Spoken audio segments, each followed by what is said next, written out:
It is also will be there to inculcate values, because passing on our values is more than just passing the secret recipe of the best biryani. Although, let's be honest, we'll need to do that too. The heavy lifting at the Nairobi Memon Academy has been done. The foundation is set. Now we are at the final collective phase, the phase I would call the community equivalent of the 10% of the group project, which somehow requires 90% of our effort. So tonight I extend an invitation to every single person in this room, from every community. If the idea of the Vision 100 inspires you, if you believe in transformative society building through power of education, if you want your legacy to be part of an institution that will uplift generations, your phone is your tool. If you get your phone, and in that small gift bag that you all got as you came in, we have a small flyer which has QR codes. You'll find those QR codes. Please, if you could scan those codes, these codes will connect you directly and securely to the Nairobi Memon Academy Project Fund. You need just to scan, give, and build. In 1 minute, through M-Pesa, credit card, mobile banking, you can invest in a future that transcends any single community. This is an opportunity to contribute to an institution of excellence that will serve our shared society. Every contribution from every background is a statement of faith in our collective future. And for those wondering, yes, the system does accept "I promised" and "I do" as a payment note.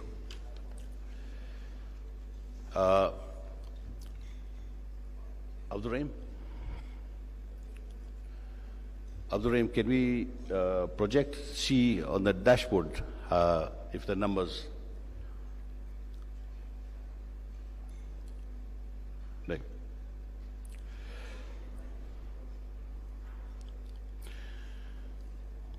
So please contribute generously. I will conclude by thanking the East Africa chapter for the visionary work, which they have generously offered a gift to the wider discourse of the community development. To Shahid and his team, you have not just led a community, but you have sparked a conversation and possibly raised the bar so high, the rest of us are now nervously checking on our own 5-year plans. To all our distinguished guests from all communities, thank you all for your fellowship. May this evening be the start of a rich exchange of ideas on how we can build our legacies with purpose and foresight, and perhaps a future inter-community potluck. I promise to bring the samosas. Finally, I pray, may Allah subhanahu wa ta'ala bless this vision and all who contribute to it. May He accept every act of support as lasting charity, which we call Sadaqah Jariyah. And may He grant all our communities, yours and mine, wisdom and unity, courage to build on the next century filled with prosperity, dignity, and mutual respect. Thank you all. Jazakallah khairan. Wassalamu alaikum wa rahmatullahi wa barakatuh.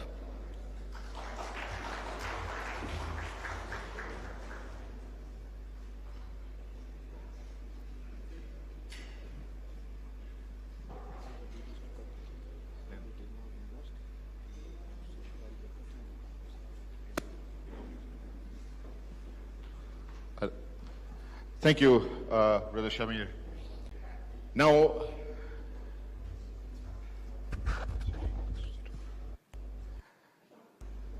that we have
of our Vice President, Shahid Yaqub.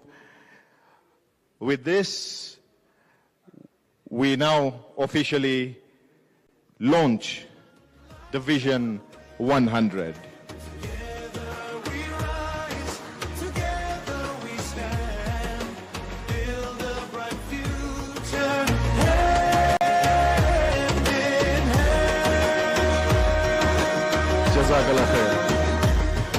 Stories of elders, lessons of the past, their wisdom guides us, a torch that will last for children, for generations yet to be. We dream a world full of hope for all to see. Welcome, Karibuni, to this historic day. Centennial vision lights our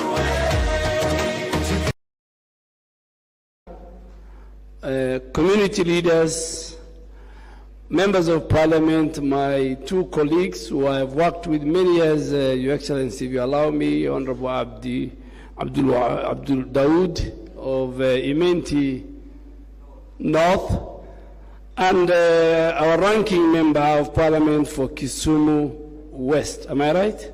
Kisumu East, Honorable Shakil Shabir. I'm also seeing a former member of parliament, Brother is there.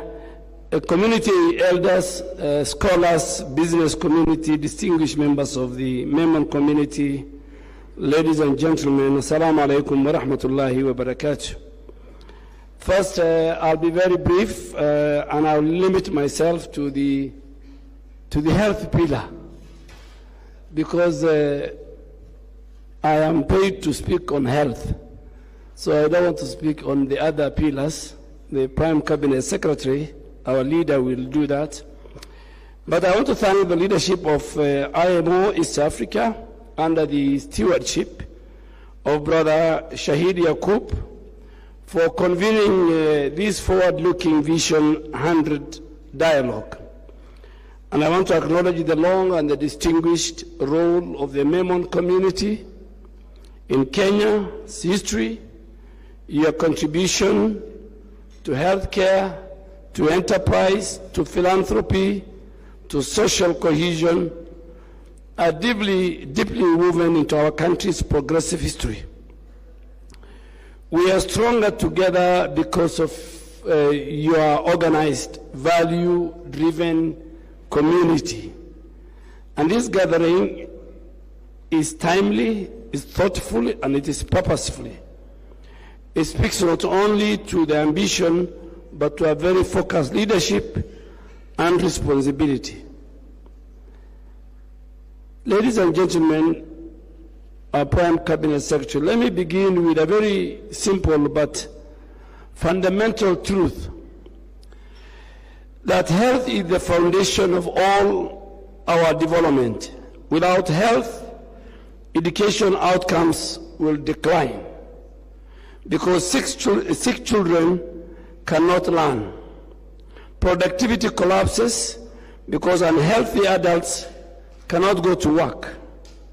Poverty deepens because illness pushes families into debt. And families disintegrate because health shocks break our social resilience. Therefore, healthcare is not only about hospitals and medicines. It's about prevention, it's about access, it's about affordability, dignity, and protection from the financial ruin that we see every day. And let me say it clearly that no vision for education, housing, or economic growth can succeed if health is weak. Every serious nation or community must place health as its core. And it is for this reason that I commend Vision 100 for recognizing healthcare not as an afterthought, but as a foundational pillar. And that's why in Kenya, healthcare or universal health coverage is a very, very important pillar of our government under the able leadership of President Ruto. So what resonates strongly with the Ministry of Health is your emphasis on preventive health care rather than crisis response, early screening for lifestyle and non-communicable diseases, mental and emotional well-being as part of holistic care, and protecting families from the catastrophic health expenditure is all anchored in our Taifa Care or universal health coverage. These priorities mirror what we now works. We need to organize our communities and invest in healthcare to reduce pressure over the overstretched public healthcare system. We must improve early detection of disease, leading to better healthcare outcomes. And let me emphasize on this principle that when communities organize, like we are doing tonight, when communities are responsible, when government systems become stronger, like our healthcare system, and not weaker, then community initiative like this one is not a competition, but is a complementary to government. Ladies and gentlemen, without making specific commitments today, I want to affirm that the direction of Vision 100 aligns with Kenya's national health care strategy. Our reforms are anchored on the universal health coverage, ensuring that no Kenyan is left behind through investment in primary healthcare system. The government alone cannot carry this burden. Sustainable healthcare systems are built on shared responsibility. Healthcare works best when government, policy, and community responsibility move in the same direction. And this is where structured accountability, community initiative add lasting value. So what is particularly powerful about Vision 100 is that it treats development as an integrated system, not isolated silos. And in closing, let me once again congratulate IMO East Africa and its leadership for the Vision 100 initiative. The Ministry of Health remains open to a continued dialogue and collaboration with the organized, principled, and forward-looking community institutions like we have seen tonight. And we value partnerships that are grounded in responsibility, we value partnerships that are sustainable, and we value partnership that aligns to national interests. Let us all remember, a healthy community is the backbone of a very strong nation, and a vision like this will help us move closer to that goal together. I wish Vision 100 all the very success, and I want to thank you for your commitment to the future of our country and the future of Kenya. May Allah bless our efforts and our nation. Asanteni sana. Your Excellency, the Prime Cabinet Secretary, when I was invited to this function, I was wondering how to write my speech. Because in the Ministry of Health, we have divisions and directorates. So there are people who are in charge of preventive medicine, there are people who are in charge of health financing, there are people who are in charge of equipment, there are people who are in charge of many things. And so when I told them I'm going to address a very progressive community, this community is very progressive. They are progressive in business, they are progressive in social and community engagement, and they are progressive in spiritual and faith. I want to confirm to that as a Muslim leader in this country. And they are very good in education. the Memon schools. I lived in Mombasa part of my life before I joined politics. So this evening, I really want to thank you because despite your busy schedule, you spared some time. You know me very well that I usually pray on my way home. I'm in my house at 7 o'clock. So I usually pray my Maghrib prayers in Parklands Masjid or Pangani. So tonight, why I stayed all this long is one, because my boss is here.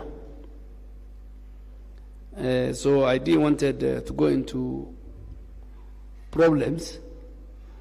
Secondly, I'm here because this is a very important part of our community as Muslim leaders in our country. And more so, they are very transformative leaders, and you can attest to the two members of parliament who are ranking members, Honorable Dawoodi and Honorable Shakil. And we really want to thank you. They are part of our healthcare system. They support us in education. And just before I invite you, you know, good people, most of you are business people. And why some leaders have a problem with President Ruto is because of legacy issues. Because in 3 years, he has set a legacy transformation projects in our country. In 3 years, as of last night, 29 million Kenyans have registered with the Social Health Authority.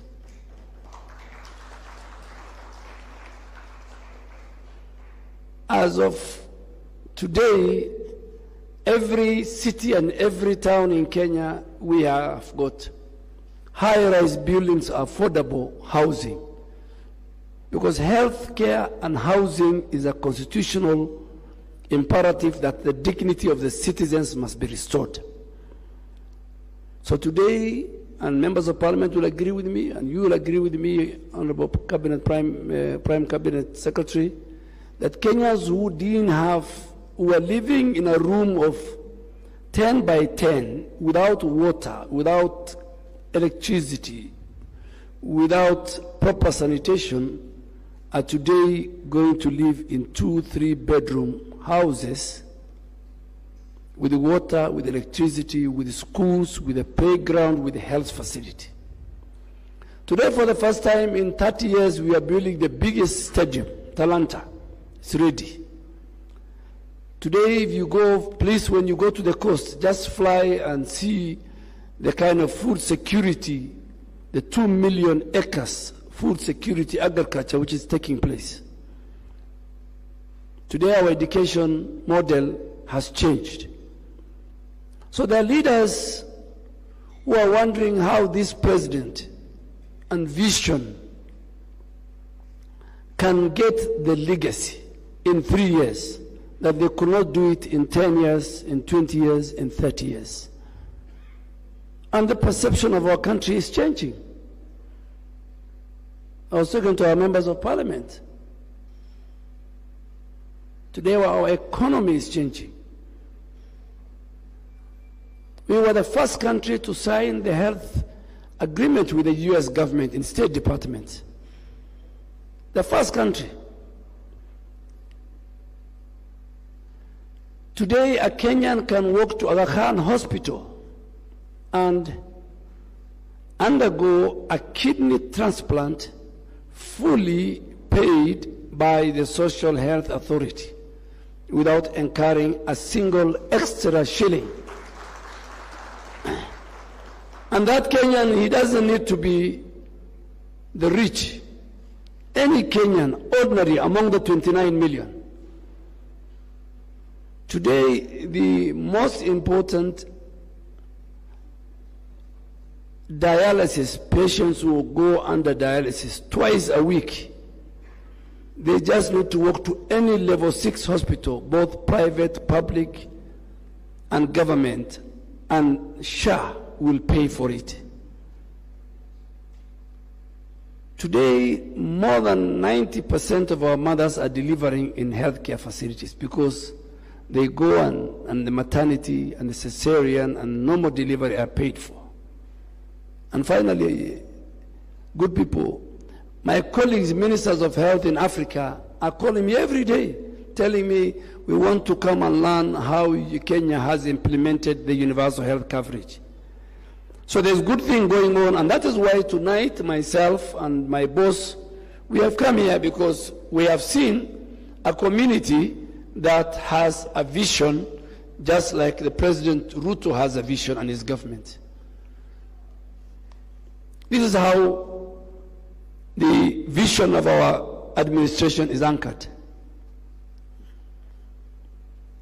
That's why the Prime Cabinet, the leader of the cabinet, after the President and the Deputy President, is sitting here for all these hours. Because what we are doing and what you are doing as a community, the Memon community, and the vision and the leadership aligns.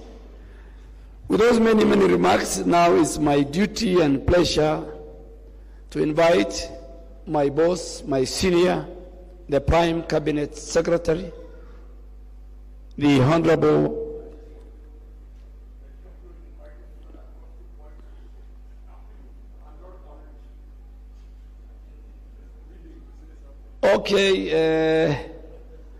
let me call our guest, because he was sitting next to me, so I know I've checked his name tag, so I'll not have a problem. Let me call our elder, our global guest speaker, Mr. Aziz Memon, to come and say a few words before I invite the Prime Cabinet Secretary.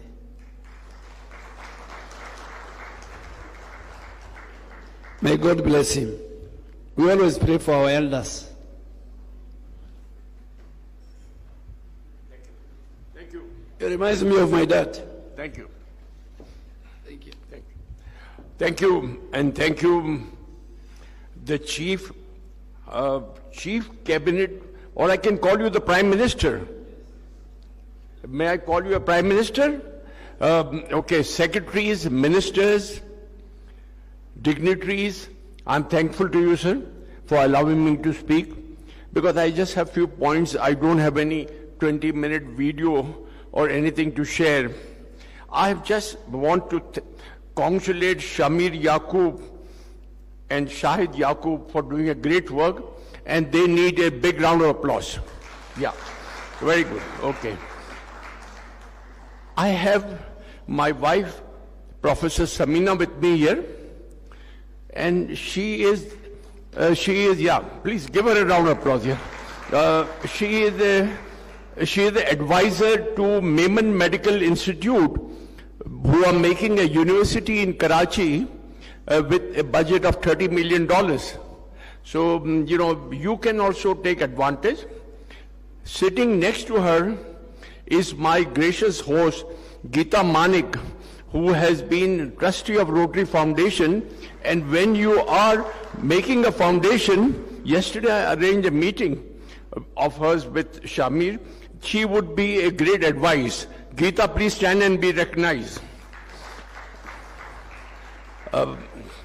My chief guest, I want to tell you that Memons, starting from long time back, 7th, 8th century, are today all over the world. Whether they are in Kenya or Uganda, they are not into any sort of ill givings, and they have a passion for community service. They are benevolent. They are philanthropists. And we have a history of philanthropists, and I will just name one, Kammu Jafar Suleiman, who gave away everything he owned at the age of 32. So we have so many who have helped, and this 100-year vision is a doable. We have a history which shows that we can do and help. So please support the Memon community, and I would tell the leaders of our sitting here that they should try and more concentrate on primary health care and primary literacy. Nelson Mandela used to say that literacy is one organ which can change the destiny of this world. Nelson is not there today, but his words are ringing.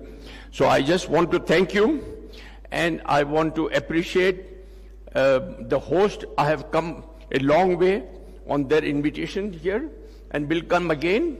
And I will not now, can I welcome you here, the chief guest? Give him a round of applause. Dr. Musalia, please come, sir. I will welcome you.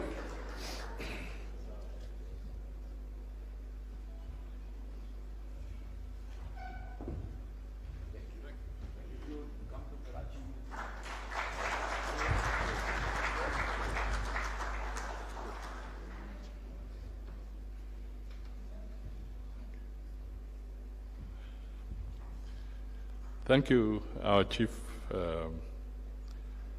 honored guest. My brother, the Honorable Duale, is the only one that allows me to call him Sheikh.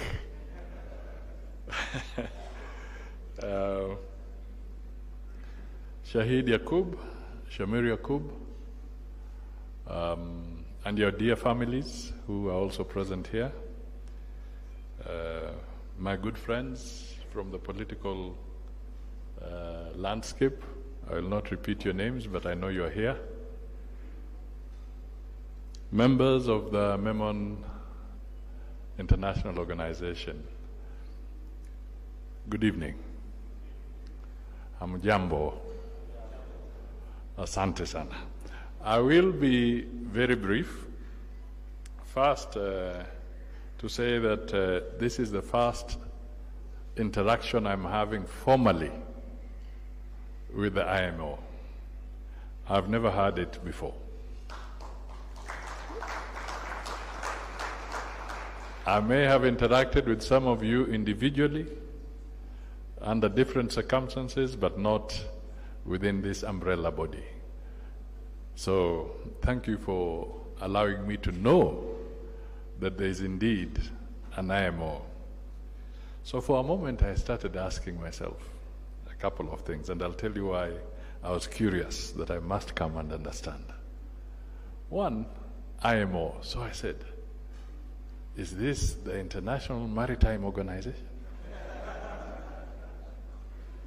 No, it's not. Is this the International Migration Organization? No, it is not. So let me understand, what is this institution? So that was one issue that generated curiosity. Then the second issue came, Vision 100. I said, hey, who are these people who are thinking 100 years ahead? We are used to Vision 2030, which is about to come to an end, because we just have, I think, what, 7 years to go or less? 5 years now. 5 years to go, and there's a team that is thinking of Vision 100.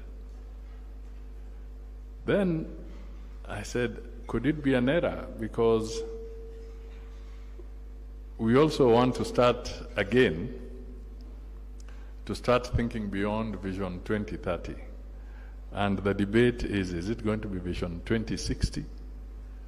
So that we shall, and even debates that are coming up internally, that should we call it Vision Kenya at 100 instead of Vision 2060? So what should we call the next phase of our vision? But here is a team that is already looking at Vision 100. So I wanted to know, who are these people? What is this vision? And I've asked Yaqub there, is there something that I can also go and read after? And he said, yes, I'll read in more detail what is in this vision. So, I will do so. But over and above that, our president has been talking lately, and Kenyans are having the debate because we are talking of the Singapore dream, the Singapore target, the Singapore vision. And people are throwing jokes and saying, what is all this about? We will never become like Singapore. We will never do what? But if you are thinking of Vision 100, and you have narrated that in 1830, there's somebody who had a vision, and we are here, then it is clear if Kenyans can conceptualize, if you can conceptualize a Vision 100, then it is possible that you can have a Singapore target and surpass that target.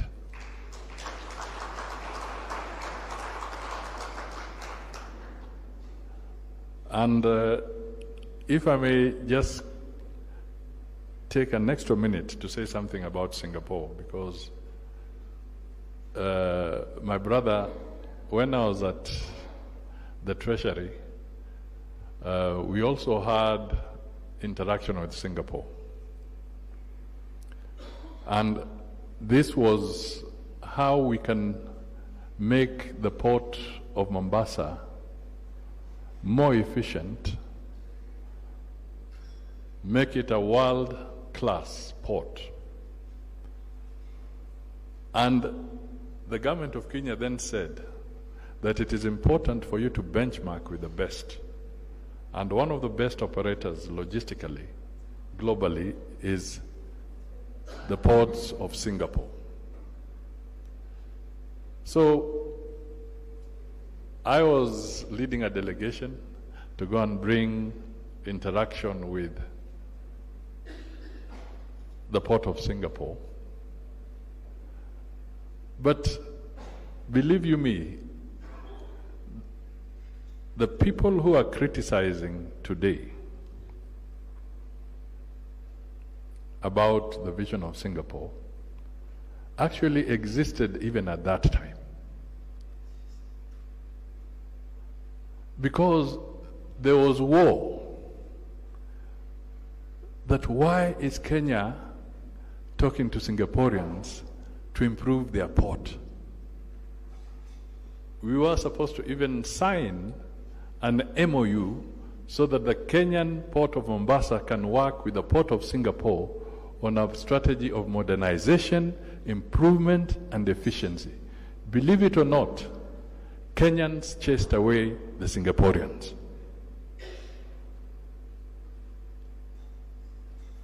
It's about 30 years ago. They chased away the Singaporeans and they said, we don't want this.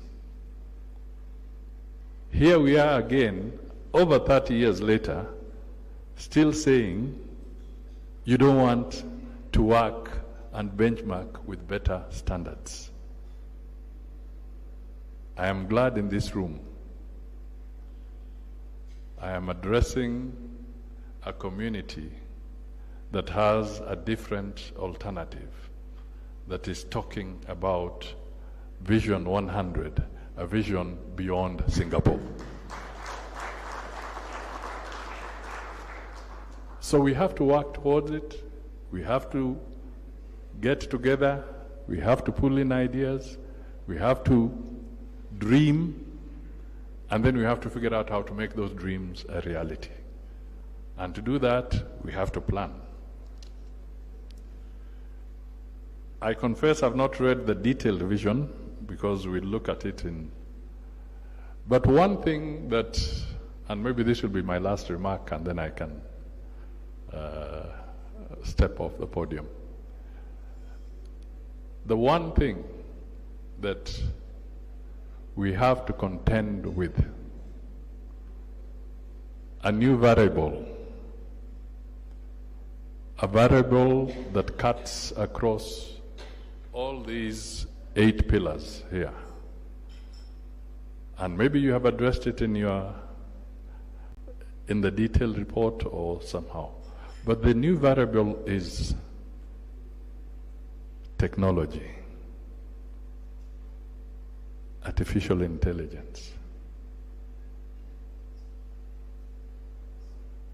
I don't know how it is addressed in the Vision 100, but we have now to figure out as a society, as a community, that this new variable has become so powerful, so strong,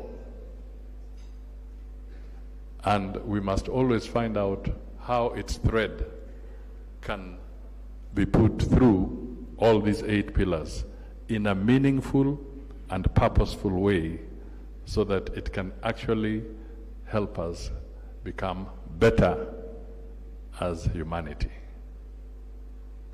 So finally, I just want to echo what the Honorable Duale talked to. This vision is consistent with our transformative plan, the better plan. We have a lot of synergy with what your Vision 100 is. Let me also say that in all this, peace, security, and stability is paramount.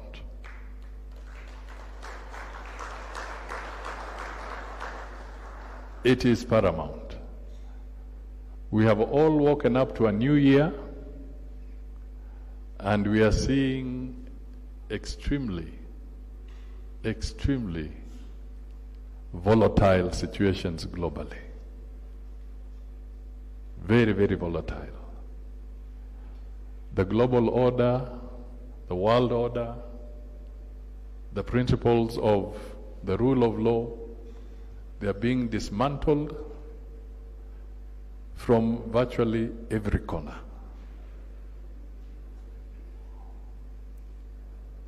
There is a real threat to humanity, to society, that we must look at critically, objectively, with a lot of sober conversations, because all this would come to naught, would come to zero, if we lose sight of the whole issue of peace, security, and stability in our respective communities, our respective societies, organizations, and countries. There's need for a lot of deep reflection as we go forward. So I think I end there and say that I'm happy to be part of this and to formally say that Vision 100 is launched for the IMO organization. And thank you for being bold and courageous to think that far. Thank you.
Ronkei, Hassan Olenado. Kindly, if you can come on stage for a group photo. And the chairman of Nasupuria Memon Jamaat Nairobi, Ismail Ilyas. Yes. Ismail Ilyas, please come on stage for a group photo. And if my committee members can please come here, the office bearers, Basit Vayani, Imran Jin, and Abdul Rahim Harunani. You have been a very strong pillar of this vision.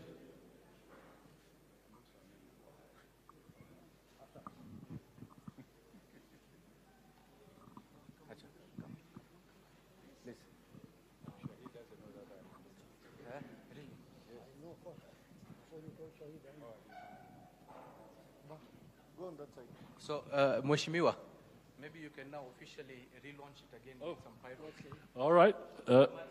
Okay. So, are we ready for the dramatic effect? Shall I do a countdown? Yes. From. Okay. 5, 4, 3, 2, 1. Vision 100.